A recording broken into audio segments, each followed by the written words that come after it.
पिछले दिन का रिकैप करें। अब क्लियर है बात?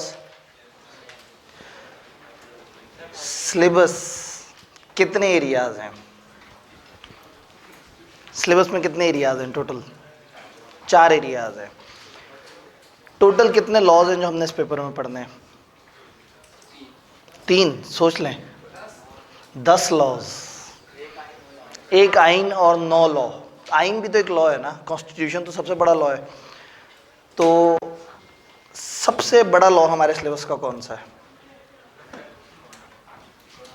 कॉन्ट्रैक्ट एक्ट सबसे बड़ा लॉ है जो कि 50% है। और वो कौन से 3 चैप्टर हैं जहां छोटे छोटे से 6 लॉज है? याददाश्त का इम्तिहान। साथ वाले भाई 7 to 11, तो 7 to 11 तो मुझे लगता है 5 चैप्टर बनते हैं। हाँ, तो ये कौन से 3 चैप्टर्स हैं जिसमें 6 लॉ कवर होते हैं? साथ वाले भाई से मशवरा ले सकते हैं, मजीद साथ वाले भाई जी। 16, 17, 18 आखिरी 3 जो चैप्टर्स हैं यहाँ पे करके कल हमारे एनालिसिस में थे, उसमें 2 चैप्टर्स हैं। और फिर 2 ऐसे लॉज हैं, एक लॉ 3 चैप्टर्स में डिवाइडेड है, जैसे चैप्टर 11, 12, 13 ये पार्टनरशिप है, और 14, 15 जो है वो negotiable instrument. Contract act chapter 2 से लेके चैप्टर 10 तक है। तो आज इंशाल्लाह हमारा टारगेट है कॉन्ट्रैक्ट एक्ट। रिजल्ट आने तक, रिजल्ट के बाद तक हमारा इंशाल्लाह ताला कॉन्ट्रैक्ट एक्ट चल रहा होगा, और उसके बाद फिर हम इससे आगे पार्टनरशिप की तरफ जाएंगे। आप में से ज़्यादातर लोगों के लिए रिजल्ट वो वाला तो रेलेवेंट नहीं है शायद, जो अप्रैल के एंड के करीब आना है। आपके लिए तो रेलेवेंट वो है जो अप्रैल के स्टार्ट के करीब आना है। ठीक है। अल्लाह करे आप लोग इंशाल्लाह ताला कामयाब रहें। तो ट्यूसडे को बनता है रिजल्ट, चले इंशाल्लाह ताला। तो कॉन्ट्रैक्ट एक्ट कॉन्ट्रैक्ट से स्टार्ट होता है। कल समझ आया था कि हमने क्या करना है, कितने दिन पढ़ना है, किस दिन का क्या प्लान है? थोड़ा सा मजीद रिकैप ले लेते हैं, ऐसा ना हो मैं बहुत ज़्यादा पढ़ा जाऊँ। एक दिन हमने कितना पढ़ना है? Maximum 50 minutes. ठीक, इन्हें का मिनिमम 50 मिनट्स, तो मैंने उसको क्लियर किया कि नहीं ये मैक्सिमम 50 मिनट्स है। तो 50 मिनट पर डे पढ़ना है। मंडे को क्या किया करना है? मंडे को टेस्ट हुआ करेगा क्लास के ऑफिशियल टाइम में, जिससे आपका कोई क्लैश ना आए और आप ये ना कहें सर उस टाइम पे तो हम टेक्स्ट पढ़ रहे होते हैं, उस टाइम पे तो फलाना मामला होता है।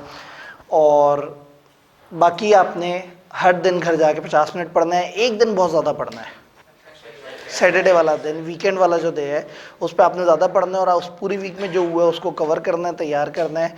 तकरीबन हर वीक ऐसा होगा जिसमें कम से कम एक चैप्टर ख़त्म हो रहा होगा। ज़्यादा भी हो सकते हैं, लेकिन इंशाल्लाह कम से कम 1 चैप्टर पर वीक चल रहा होगा। सिर्फ एक बहुत बड़ा चैप्टर है हमारे सिलेबस में, मतलब सारे सिलेबस का सबसे बड़ा चैप्टर है चैप्टर 4। उस पे ऐसा हो सकता है कि हमें थोड़ा सा टाइम ज़्यादा लगे, तो ठीक है, तब की तब देखी जाएगी। कॉन्ट्रैक्ट एक्ट को स्टार्ट करते हैं।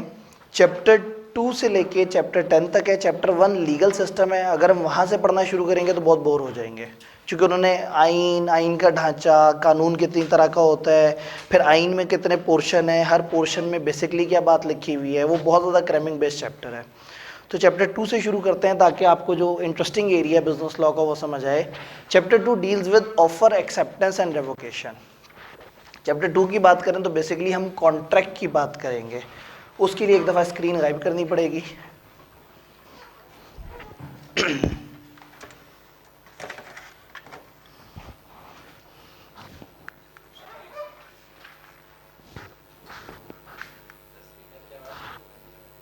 स्पीकर की आवाज़ सही नहीं आ रही है, चले। असल में ना 2 मसले हैं, मेरा गला भी बैठा हुआ है और स्पीकर ज़रा ज़्यादा जज्बाती हुआ है। क्या ये चल रहा है? ठीक है, चल रहा है, लेकिन वो 700 साल बाद जाके ऊपर होगा।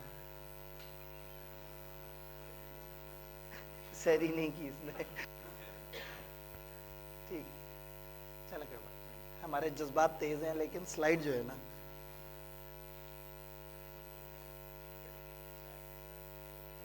मैं पीछे जाके मिटाना शुरू कर देता धीरे धीरे। अपने टाइम से करने का।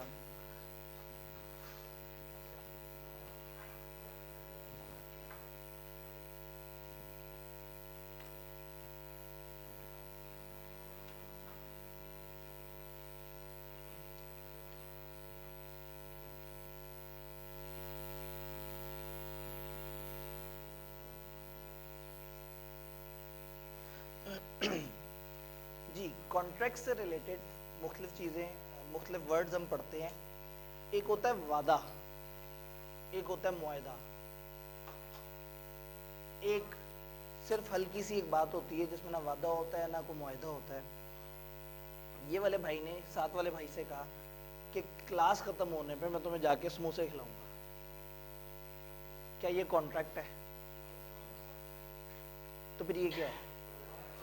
ये एक सादा सा वादा है, ये प्लेन सा एक सोशल वादा है, एक ऐसी चीज जिसमें एक बंदे ने दूसरे बंदे से कहा कि जी मैं आपको ये काम करके दूंगा। तो कॉन्ट्रैक्ट फिर किस किस्म का वादा होगा?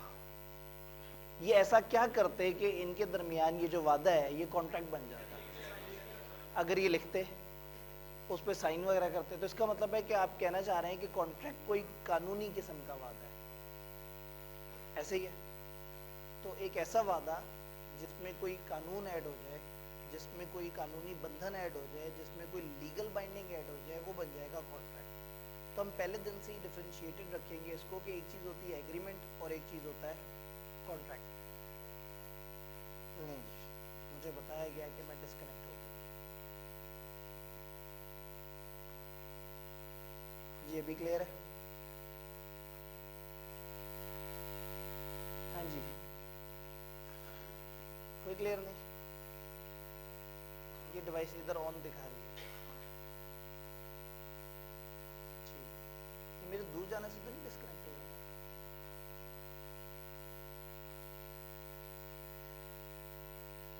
कॉन्ट्रैक्ट और एग्रीमेंट दो अल्फाज में जो है वो हमें फर्क समझ आ रहा है।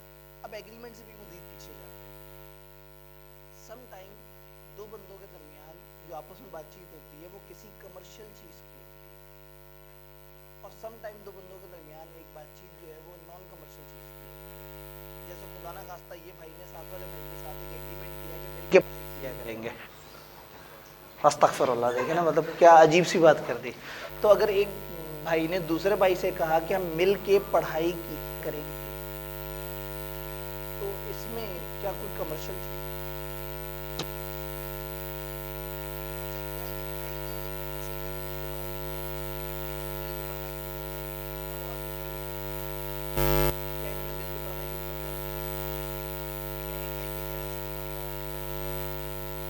कब ये मामला तय होगा? दूसरा उसको मानेगा। इसका मतलब है कि कहानी शुरू होगी एक ऑफर से।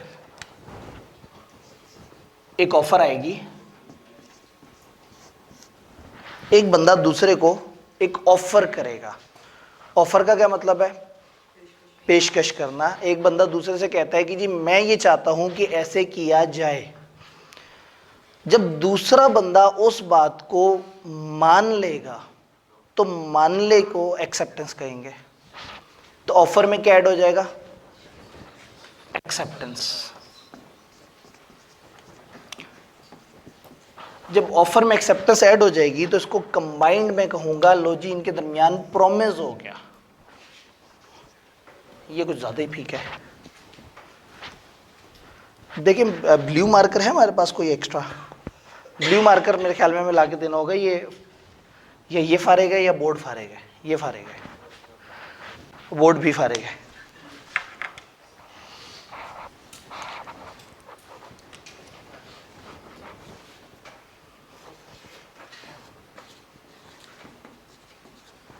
प्रॉमिस, एग्रीमेंट तो आपको पता है वादे को कहते हैं, प्रॉमिस भी वादे को कहते हैं।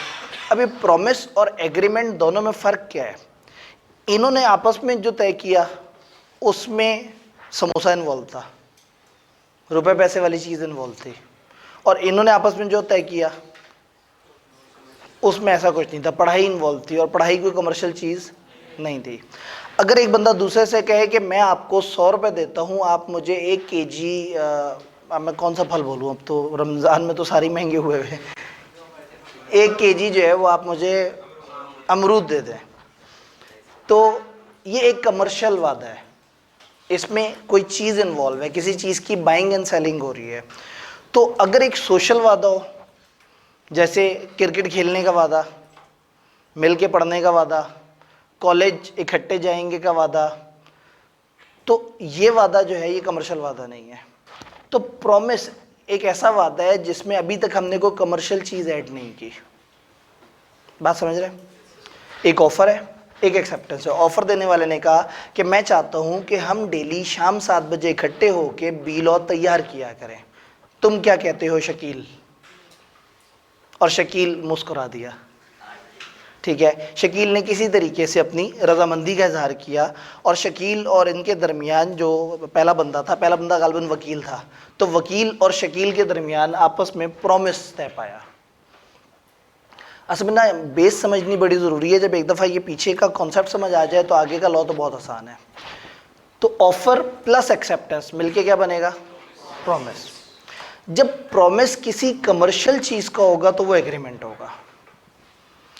यानी क्रिकेट खेलने का वादा प्रॉमिस है, मिलके पढ़ने वाला वादा प्रॉमिस है, कॉलेज में आके एडमिशन कराने का वादा ये एग्रीमेंट है। इसमें रुपए पैसे इन्वॉल्व हो गए, इसमें कोई बाइंग एंड सेलिंग इन्वॉल्व हो गई, इसमें कोई कमोडिटी इन्वॉल्व हो गई। तो जब भी प्रॉमिस में कोई कंसिडरेशन ऐड हो जाए, कंसिडरेशन, कंसिडरेशन का मतलब मुआवजा, बदला, रुपए पैसे, कोई बेनिफिट, कोई फ़ायदा। जैसे आपने कॉलेज में आके एडमिशन लिया, आपने कॉलेज को पैसे क्यों दिए? आपको ऐसा क्या मिल रहा था कि आपने पैसे दिए? Thank you. आपको सर्विसेज मिल रही थी, आपको एजुकेशनल सर्विसेज मिल रही थी, तो आप इस वादे में इसलिए एंटर हुए कि आपको कंसिडरेशन मिल रही थी, और वो कंसिडरेशन थी सर्विसेज। आपको एजुकेशनल सर्विसेज मिल रही थी। अच्छा, कॉलेज क्यों जज्बाती हो कि आपको पढ़ाई जा रहा है? कॉलेज को क्या कंसिडरेशन है? कॉलेज को ये है कि समाज सेवा हो, दुनिया में जो है वो अच्छे अच्छे पढ़ाई बांटी जाए, लोग। कॉलेज को ऑब्वियसली पैसे मिल रहे हैं, ये एक कमर्शियल वादा है कि कॉलेज को आप पैसे दे रहे हैं और कॉलेज आपको सर्विस प्रोवाइड कर रहा है। तो कंसिडरेशन उस वजह को कहते हैं, उस वजह को कहते हैं, उस मुआवजे को कहते हैं जो किसी भी अरेंजमेंट में होता है। तो अगर आप प्रॉमिस में कंसिडरेशन ऐड कर देंगे तो यहाँ ये सेकंड लेवल हो जाएगा, और इसको मैं मिला के कहूँगा कि ये बन गया एग्रीमेंट।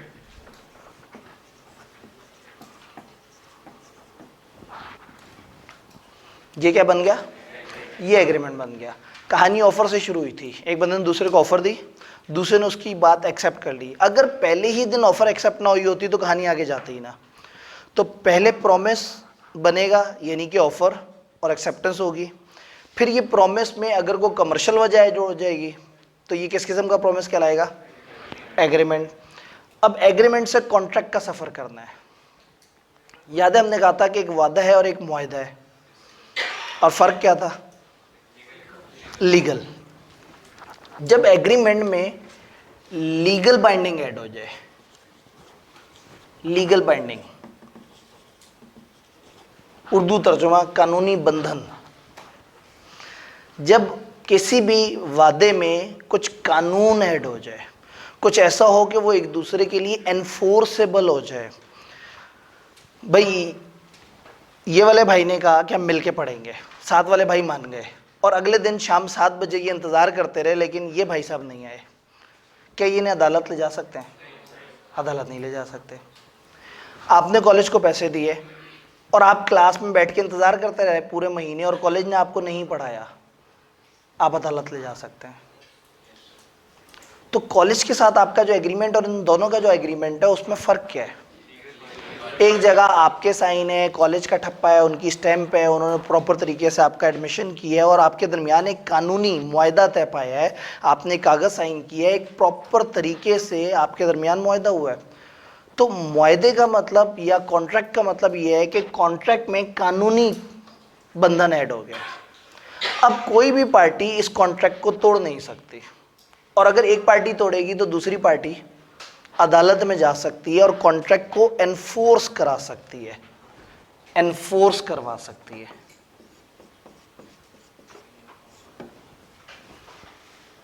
तो दो बंदों के दरमियान अगर एक सिर्फ एग्रीमेंट है और उसमें उन्होंने कोई ऐसी शर्त नहीं रखी जिससे वो एनफोर्स करा सकते हैं, तो ये एग्रीमेंट एग्रीमेंट रहेगा, कॉन्ट्रैक्ट नहीं बनेगा। कॉन्ट्रैक्ट बनने के लिए एग्रीमेंट में लीगल बाइंडिंग होनी चाहिए। अब सवाल ये है कि लीगल बाइंडिंग कैसे ऐड होती है, पहली और आखिरी दफ़ा आज हम पढ़ेंगे कि लीगल बाइंडिंग कैसे ऐड होती है। उसके बाद हमें किसी जगह ये जहन में रखने की ज़रूरत नहीं होगी। लीगल बाइंडिंग कैसे ऐड होगी? साइन कर दें, लिख लें, और कोई तरीका, स्टैम्प वगैरह, वो स्टैम्प पेपर पे कर लें, कोई वीडियो बना लें उसकी, गवाहों की मौजूदगी में आपस में तय कर लें। तो यानी अगर कुछ गवाह ऐड हो जाए, अगर साइन ऐड हो जाए, अगर उसकी कोई रिकॉर्डिंग हो जाए, अगर गवर्नमेंट में जाके किसी जगह किसी उस पर आप उसका इंदराज करा दें, तो ये सारे तरीके हैं जिससे कानूनी बंधन लीगल बाइंडिंग ऐड हो जाती है। और लीगल बाइंडिंग ऐड होने का मतलब क्या है कि अब इस मामले को अदालत में ले जाया जा सकता है। अगर कोई भी एक पार्टी गड़बड़ करेगी, बेईमानी करेगी, तो आप उसको अदालत में ले जा सकते हैं। तो agreement plus legal binding, finally वो वर्ड आ गया जिसको हम इतनी देर से देख रहे थे, दैट इज कॉन्ट्रैक्ट।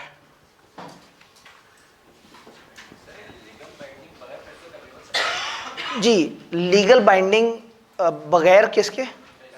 बगैर पैसों के हो सकती है। असल में बगैर पैसों का कोई भी मामला हो, एक ने दूसरे से कहा कि हाँ भाई इकट्ठे हम पढ़ा करेंगे, दोनों ने उस पर साइन कर लिया, ये कर लिया, वो कर लिया, इनके दरमियान एक अजीबोगरीब किस्म का वादा है जिसमें ये एक दूसरे को लिख रहे हैं कि तुमने वादा पूरा नहीं किया, मैं अदालत में लेके जाऊंगा। कॉन्ट्रैक्ट एक्ट ऐसे वादे को डील नहीं करता। कॉन्ट्रैक्ट एक्ट, ये देखें, प्रॉमिस और कॉन्ट्रैक्ट के दरमियान में एक और वर्ड है। कॉन्ट्रैक्ट एक्ट कमर्शियल चीज़ों को डील करता है, ये मर्केंटाइल लॉ कहलाता है, तिजारती कानून कहलाता है। तो कॉन्ट्रैक्ट एक्ट जितनी भी डिस्कशन करेगा वो सोशल कॉन्ट्रैक्ट्स की नहीं करेगा। ये समाजी कॉन्ट्रैक्ट है ना कि एक ने दूसरे से कहा कि हाँ भाई ये वाला काम करें।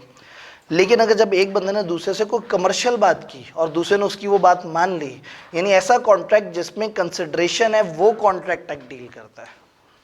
तो जब तक एक चीज़ कॉन्ट्रैक्ट नहीं बनेगी ना, कॉन्ट्रैक्ट एक्ट शुरू ही नहीं होगा। चैप्टर 2 से लेके चैप्टर 5 तक बताते हैं कि कॉन्ट्रैक्ट बनेगा कैसे। कॉन्ट्रैक्ट बनने के लिए उसमें कुछ एसेंशियल ज़रूरी हैं। इस चैप्टर में, इस चैप्टर को हम पढ़ते हैं, इसमें ऑफ़र, एक्सेप्टेंस और रेवोकेशन का जिक्र है। यानी ये पूरा चैप्टर बताएगा कि ऑफ़र कैसे होती है, एक्सेप्टेंस कैसे होती है। एक और चैप्टर में जाके हम कंसिडरेशन के बारे में पढ़ेंगे। बट आज से ऑनवर्ड हम लीगल बाइंडिंग कभी नहीं पढ़ेंगे।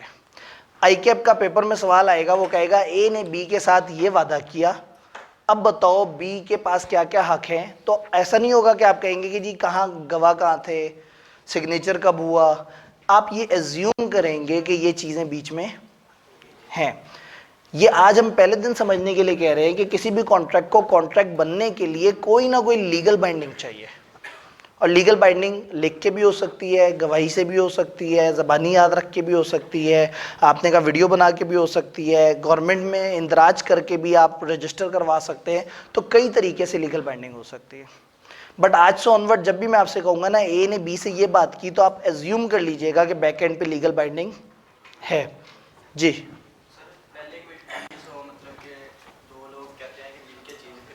ठीक है जी। अगर दो बंदों ने कहा है कि हम मिल के एक काम करेंगे, मिल के कोई भी काम जिसमें कोई रुपए पैसे या कोई मुआवजा या कोई बदला या कोई कमर्शियल बात ऐड ना हो, तो वो एक सादा प्रॉमिस है। लेकिन अगर उन्होंने पहले ही दिन वादा ही ये किया है कि हम मिल के एक चीज़ खरीदेंगे और उसके प्रॉफिट को तकसीम करेंगे, तो इसका मतलब क्या हुआ कि उन्होंने कंसिडरेशन ऐड कर दी, कोई वजह ऐड कर दी।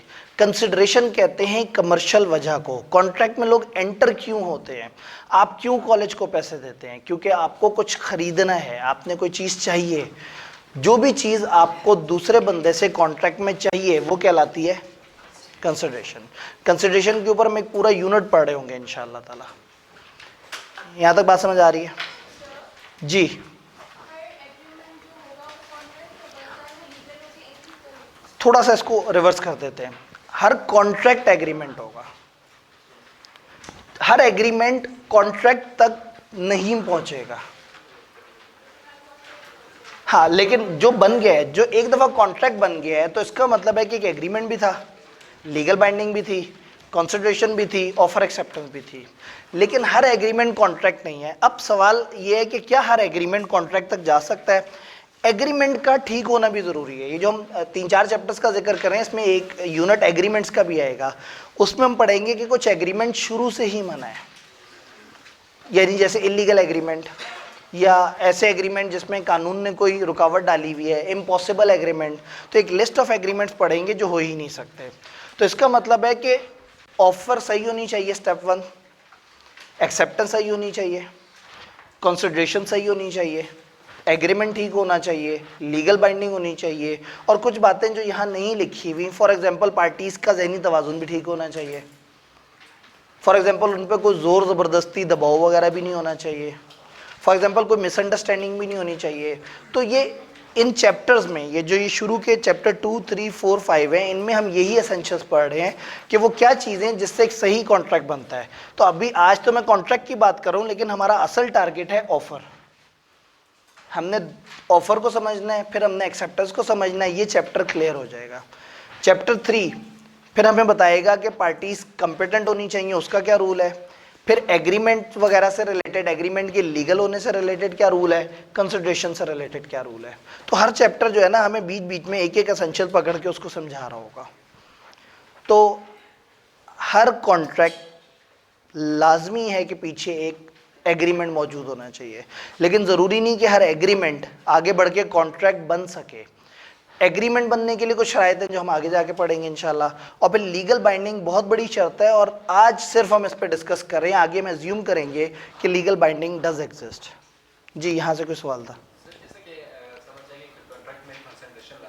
ठीक है, ठीक है। भाई ने कहा कि देखिए कंसिडरेशन होनी चाहिए। अब इलीगल एक्टिविटी, ए ने बी से कहा कि तुम फलाना को कत्ल कर दो और मेरे से 5 लाख रुपए ले लो। अब कमर्शियल वजह ऐड हो गई, कंसिडरेशन ऐड हो गई, ठीक। अब ये कंसिडरेशन ऐड हो गई तो इनके दरमियान एग्रीमेंट बना है, ठीक है। अगला सवाल, क्या ये एग्रीमेंट वैलिड एग्रीमेंट है या इनवैलिड है? अगर ये इनवैलिड है तो यहाँ से अगला सफ़र तय नहीं होगा, ये सिर्फ एक वादा रह जाएगा। ए ने बी को कत्ल कर दिया क्योंकि सी ने कहा था और सी ने पैसे नहीं दिए। ए सी को अदालत ले गया और कहा देखिए कितना गंदा बच्चा है, मैंने बंदा मारा है, मुझे पेमेंट ही नहीं कर रहा। तो यानी वो अदालत नहीं ले जा सकता, एनफोर्स नहीं कर सकता। ऐसा एग्रीमेंट जिसको वो एनफोर्स नहीं कर सकता, वो कॉन्ट्रैक्ट नहीं बन सकेगा। तो आज एक वर्ड समझ लेते हैं, contracts are agreements enforceable by law. वो एग्रीमेंट जो एनफोर्सेबल बाय लॉ हो वो कॉन्ट्रैक्ट है। ये दो वजह से एनफोर्सेबल हो सकता है। नंबर 1, इसमें एक लीगल बाइंडिंग होनी चाहिए, और नंबर 2, ये भी तो ठीक होना चाहिए, ये भी तो इस काबिल हो कि इसको आप अदालत में ले जाके कह सकेंगे हमें हमारा हक चाहिए। क्लियर? तो इसमें एक ए और बी को लेके आते हैं। ओए होए, रमज़ान है, एग्जाम्पल मज़े क्यों नहीं चाहिए। ए ने बी से कहा कि अगर मैं तुम्हें 300 रुपये दूं तो क्या तुम जामे शीरी, आपके रोज़े पक्के जो है ना वो करना इस वक्त बड़ा ज़रूरी है। हालांकि लोगों को नॉर्मली प्यास लगती है इससे। 300 रुपये, अगर मैं तुम्हें 300 रुपये दूं तो क्या तुम मुझे एक बोतल जामे शीरी दोगे? महंगी है, 290 रुपये की है, बाकी 290 की है। मैंने अभी कल अच्छे खासे पैक खरीदे हैं जी। शायद हो सकता है मैंने बल्क में खरीदे थे तो 290 के पड़े हो। चलें 350 लेकर दो, इन्फ्लेशन ऐड कर देते हैं, हो सकता है रमज़ान में महंगाई हो जाए मज़ीद, 350 कर लें। ए ने बी से कहा कि अगर मैं तुम्हें 350 रुपये दूँ, अगर मैं तुम्हें 350 रुपये दूँ तो क्या तुम जामे शीनी की बोतल दोगे? ए ने जो हरकत की है सामने लिखे हुए अल्फाज में वो क्या है? ऑफ़र है। ए ने ऑफ़र दी है बी को। अगर बी आज ही ठुकरा दे, इसी वक्त ठुकरा दे, कहानी ख़त्म। लेकिन अगर बी मान जाए, प्रॉमिस भी बन गया, और क्या दोनों के लिए कंसिडरेशन है? ए कॉन्ट्रैक्ट में क्यों एंटर हो रहा है? क्या मिलेगा उसे? जामे शीरी की बोतल। और बी कॉन्ट्रैक्ट में क्यों एंटर हो रहा है? उसे 300 रुपये कैश मिलेगा। तो इसका मतलब है कि ऑफर भी है, एक्सेप्टेंस भी है और इनके दरमियान कंसिडरेशन भी है। अच्छा, सुन के हमें ये इलीगल एग्रीमेंट भी नहीं लग रहा। अब लीगल बाइंडिंग है या नहीं है आइंदा हम कभी जिक्र नहीं किया करेंगे। यानी जब भी मैं कहूँगा ना ए ने बी से ऐसे कहा तो एज्यूम कर लीजिएगा कि पीछे इनकी राइटिंग हुई होगी, गवाह वगैरह मौजूद होंगे। चूंकि लॉ हर सिनेरियो में ये अलग से आपको 2-3 लाइनें बता के नहीं बताएगा कि इसमें इस तरह से लीगल बाइंडिंग है। तो ए ने बी से कहा कि मुझे जामे शीरी चाहिए और बी मान गया, तो इसमें ए ने एक प्रॉमिस किया है। ए का प्रॉमिस ये है कि वो 350 रुपए देगा। क्या बी ने भी कोई प्रॉमिस किया है? बी ने भी एक प्रॉमिस किया है। बी का प्रॉमिस क्या है? वो जामे शीरी देगा। जामे शीरी प्रोवाइड करेगा बी और ए प्रोवाइड करेगा 350 रुपए।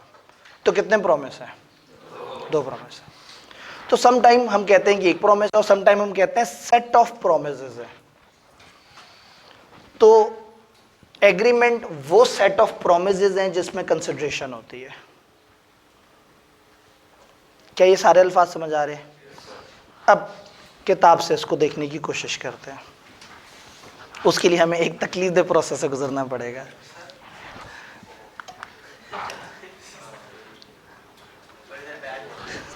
जी बताइए। अगला सवाल, क्या ऐसा हो सकता है कि कंसिडरेशन वन साइडेड हो? सवाल बड़ा अच्छा है। चैप्टर 3 में हम जाएंगे तो हम पढ़ेंगे ऐसा नहीं हो सकता। फिर किताब को कुछ याद आएगा, वो कहेगा 4 जगह ऐसा हो सकता है वरना ऐसा नहीं हो सकता। तो हम आगे जाके पढ़ेंगे। फॉर एग्जाम्पल गिफ्ट है, एक बंदा दूसरे को एवं गिफ्ट दे देता है। अब वो एक तरफ से कंसिडरेशन है, दूसरी तरफ से नहीं है। तो चैप्टर 3 में हम इसके बारे में पढ़ेंगे। लॉ बड़ा मजेदार है। पहले दिन ना समझ दिल कर रहा होता है कि सारा एक्सप्लोर करें, लेकिन एक एक लफ्ज पे पूरा पूरा चैप्टर है। जी, सोशल एग्रीमेंट में अगर आप लीगल बाइंडिंग ऐड करना चाहें तो आप कर सकते हैं, लेकिन फिर हमारी क्लास से मत पूछें कि उसमें क्या होगा, क्योंकि हम जिस कानून को देख रहे हैं वो कॉन्ट्रैक्ट एक्ट है और कॉन्ट्रैक्ट एक्ट कारोबारी कॉन्ट्रैक्ट की बात करता है। ठीक, तो social contracts does exist. Socially शादी की एग्रीमेंट है, सोशल एग्रीमेंट है, ठीक है, उसमें हक महर कैन बी अ कंसिडरेशन, लेकिन टू वे कंसिडरेशन या बहुत सारे ऐसे रूल्स हैं जो कॉन्ट्रैक्ट एक्ट के फॉलो नहीं हो रहे होते, वो एक सोशल एग्रीमेंट है। तो सोशल एग्रीमेंट एग्जिस्ट करते हैं और उनके अपने कवानीन है। हम जो कानून पढ़ रहे हैं अपनी किताब में वो कारोबारी कानून है। इसके अंदर कंसिडरेशन होना ज़रूरी है, इसके अंदर कारोबारी मामला होना ज़रूरी है। डन जी। और फाइनली ये वापस आ गई, ऑफर, एक्सेप्टेंस एंड रेवोकेशन। जिस वक्त हम पढ़ रहे थे तो आपको एक हैंडआउट आके मिला। ये हमारा इस चैप्टर का जो है वो एक हैंडआउट है जो अभी हम पढ़ रहे हैं, और ये देखते ही आपका दिल करेगा कि ये तो सर एक ही दिन में ख़त्म कर दें, लेकिन सर भी बहुत ही तसल्ली से इसे ख़त्म कराएंगे। ओह, काश आज ये ब्लैक स्क्रीन काम कर रही होती। खैर मैंने ये वाली बातें पीछे लिख दी थी। प्रॉमिस ज़रा ज़्यादा लिखा हुआ है, काम करते हैं इसे पढ़ते हैं। अरे इसमें भी ज़्यादा लिखा हुआ है, इसमें कम लिखा हुआ है। An agreement enforceable by law is a, कहानी सीधी हो गई। ऐसा एग्रीमेंट जो एनफोर्सेबल बाय लॉ है वो कॉन्ट्रैक्ट है। और क्यों एनफोर्सेबल बाय लॉ है? क्योंकि उसमें लीगल बाइंडिंग है, और दूसरा वो एग्रीमेंट भी इस काबिल है। जैसे हमने कहा ना, इलीगल एग्रीमेंट हो या इस तरह का तो आप उसको एनफोर्स नहीं कर सकते।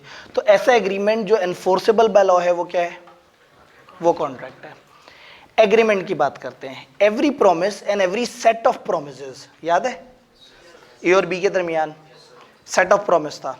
तो कोई भी प्रॉमिस या set of promises forming the consideration for each other, वो सेट ऑफ प्रोमिसेस जिसमें एक दूसरे के लिए कंसिडरेशन हो, वो एग्रीमेंट है।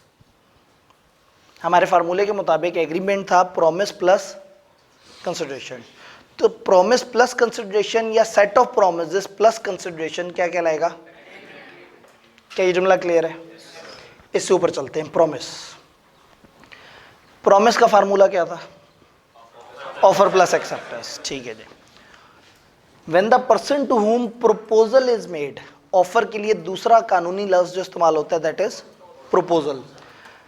When the person to whom proposal is made, जब वो बंदा जिसको प्रपोजल दिया गया, जिसको ऑफर दी गई, ए ने बी से कहा मैं 350 रुपये दूंगा अगर तुम जामे शीरी दोगे।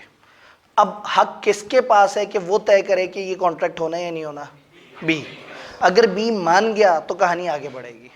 तो ए ने ऑफर दी हुई है, when the person to whom proposal is made, जब वो शख्स जिसको प्रपोजल दिया गया, मेरी एग्जांपल में बी जिसको प्रपोजल दिया गया, सिग्निफाइज, सिग्निफाई का मतलब है तस्दीक कर देना, ओके कर देना, कंफर्म कर देना। जब उस बंदे को जिसको ऑफर दी गई है वो कंफर्म कर दे his assent to it. Assent क्या होता है? एसेंट कॉन्सेंट का छोटा भाई है, तो फिर कॉन्सेंट क्या होता है? रजामंदी। तो एसेंट, कॉन्सेंट, इन सब का मतलब होता है रजामंदी। तो जब एक शख्स जिसको प्रपोजल दिया गया है वो कंफर्म कर देता है अपनी रजामंदी, the proposal is said to be, तो मान लिया जाता है कि ऑफर एक्सेप्ट हो गई है। प्रपोजल और ऑफर एक दूसरे के सब्स्टिट्यूट वर्ड। अब प्रपोजल यानी कि एक offer when accepted becomes a promise. जी जी जी, क्या एक्सेप्टेंस का टाइम पीरियड होता है? अभी जब हम ऑफर में जाएंगे, अभी तक हम ऑफर में एंटर नहीं हुए, अभी हम ओवरऑल देख रहे हैं। जब ऑफर में एंटर होंगे तो हम देखेंगे ऑफर के कुछ एसेंशियल्स हैं, कुछ बुनियादी रूल्स हैं। उन रूल में एक इम्पॉर्टेंट रूल ये है कि ऑफर या तो टाइम देगा, और अगर टाइम नहीं देगा तो एक रीजनेबल टाइम तक उसकी ऑफर वैलिड रहेगी। तो जब हम ऑफर में जाएंगे तो ऑफर के कुछ शराइत पढ़ेंगे। आपके पास जो हैंडआउट्स हैं उसमें आप अगले सफ़े पे जाके देखेंगे तो आपको बहुत सारी शर्तें नजर आएंगी ऑफर से रिलेटेड। तो उसमें हम फिर देखेंगे कि ऑफर कब तक एक्सेप्ट हो सकती है, कब तक नहीं। तो इस वक्त हम कह रहे हैं प्रॉमिस उस ऑफर को कहते हैं जो बाकायदा तरीके से एक्सेप्ट हो चुकी है। Clear? The person making the proposal, जो बंदा प्रपोजल दे रहा है, मेरी एग्जांपल में यहाँ ए था, ए जो ऑफर दे रहा है, जो प्रपोजल दे रहा है, उसको ऑफरर कहेंगे। जैसे नहीं होता एम्प्लॉयर एम्प्लॉई, जो एम्प्लॉयमेंट दे रहा होता है वो एम्प्लॉयर होता है, जिसको एम्प्लॉयमेंट मिल रही होती है एम्प्लॉई है। इंटरव्यूअर इंटरव्यूई, ठीक है, मेंटोर मेंटी। तो ये जब भी ओ आर ई आर या डबल ई के साथ है तो सब्जेक्ट और ऑब्जेक्ट क्लासिफाई हो जाता है। तो जो ऑफर दे रहा है वो ऑफरर है,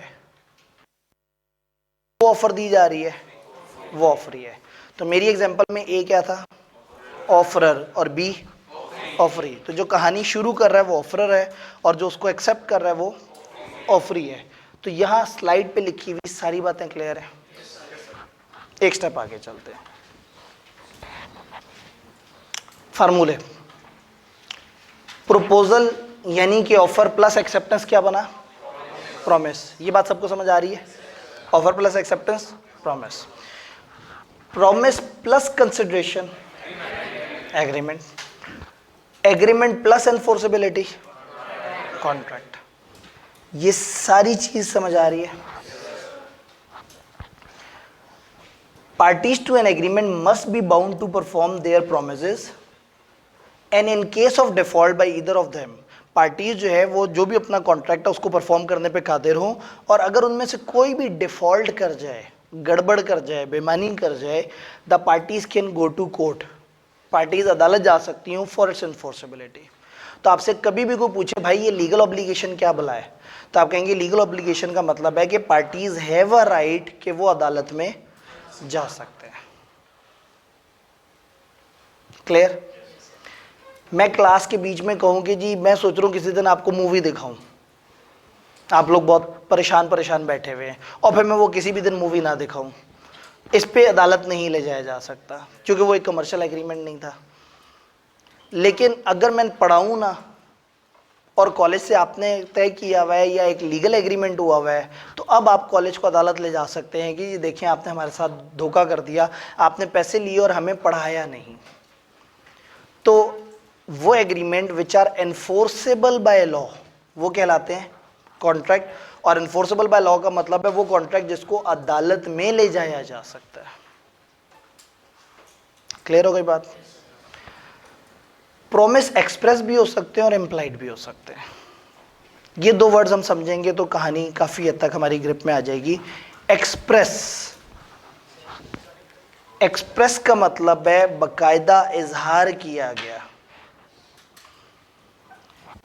ए ने बी से ऊंची आवाज में कहा था कि भाई मिस्टर बी, अगर मैं आपको 350 रुपये दूं तो क्या आप जामे शीरी की बोतल देंगे?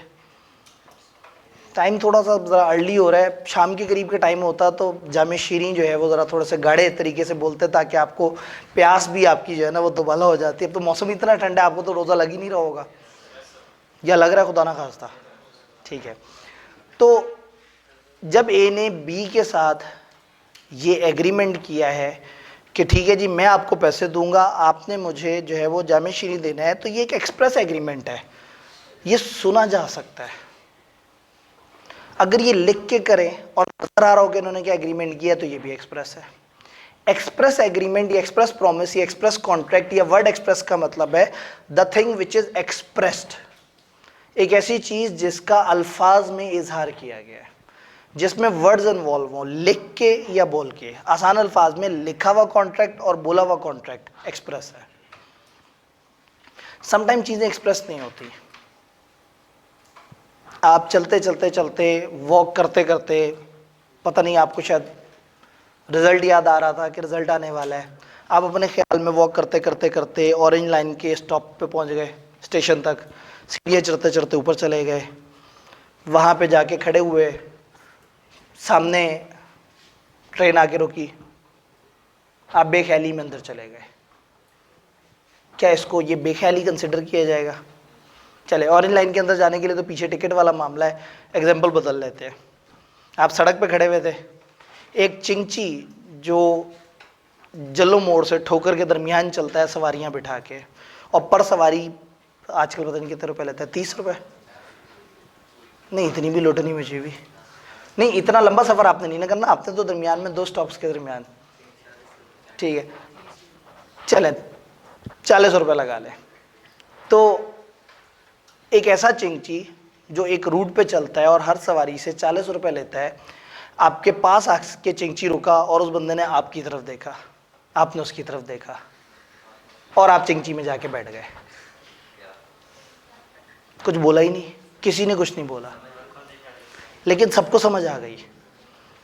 उसका आपके पास आके चिंची रोकना ऑफर था, आपका उस चिंची में बैठ जाना एक्सेप्टेंस था। ना बोला, ना सुना, ना लिखा, कॉन्ट्रैक्ट हो गया, एग्रीमेंट हो गया, ठीक है। मतलब तो आपस में इनके एक अरेंजमेंट, एक एग्रीमेंट हो गया, हालांकि किसी ने कुछ नहीं बोला, तो ये एक्सप्रेस नहीं कहलाएगा, इम्प्लाइड कहलाएगा। एक्सप्रेस जो अल्फाज से जाहिर हो, जो बोला जाए या लिखा जाए, और इम्प्लाइड जो एक्शन से एज्यूम किया जा सकता है। इन दोनों के एक्शन से समझ आ रहा है कि ये बंदा क्या चाह रहा है, दूसरे के एक्शन से समझ आ रहा है कि वो क्या चाह रहा है। बात समझ आई? एक बंदा कॉलेज आए, वहाँ पे एक फॉर्म रखा हुआ हो, खुद ही वो फॉर्म पकड़े, उस पर बीलो पे टिक लगाए और 20,000 रुपये जमा कराए, रसीद ले और चला जाए, बोला कुछ नहीं। तो इसकी इस हरकत का मतलब है कि उसने अपनी तरफ से बिल ऑफ एडमिशन ले लिया है। अब फ्रंट ऑफिसर का एहतजाज ना करना एक्सेप्टेंस है, वरना फ्रंट ऑफिसर कहता है 1 मिनट भाईजान रुके, क्या बात कर रहे हैं, 50,000 दे, या वो कहता है 1 मिनट भाईजान रुके, क्लास में एडमिशन ही नहीं है, फलाना मसला है। यानी कि अगर फ्रंट ऑफिसर उस वक्त मुस्कुरा रहा था उसकी इस हरकत पे, तो उसकी वो मुस्कुराहट एक्सेप्टेंस है। तो सम टाइम एक्सप्रेस होती हैं चीज़ें और सम टाइम इम्प्लाइड। तो एक्सप्रेस वो होती हैं जो वर्ड्स से साबित हो, और इम्प्लाइड होती हैं जो एक्शन से साबित हो। तो एक दफ़ा ज़रा किताब से डिस्क्रिप्शन देखते।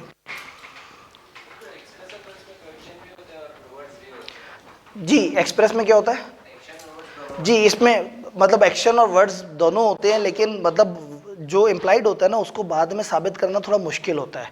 वर्ड्स वाला ना किसी ने सुना होगा, किसी ने पढ़ा होगा, अदालत में ले जाना आसान है। इम्प्लाइड वाले में ना फिर बाद में वो कहता है जी, वो चिंची वाला कहता है जी मैं तो इसलिए रोका था कि वो मैं देखनी थी टायर में हवा कितनी है, ये वहीं चिंची में बैठ गया।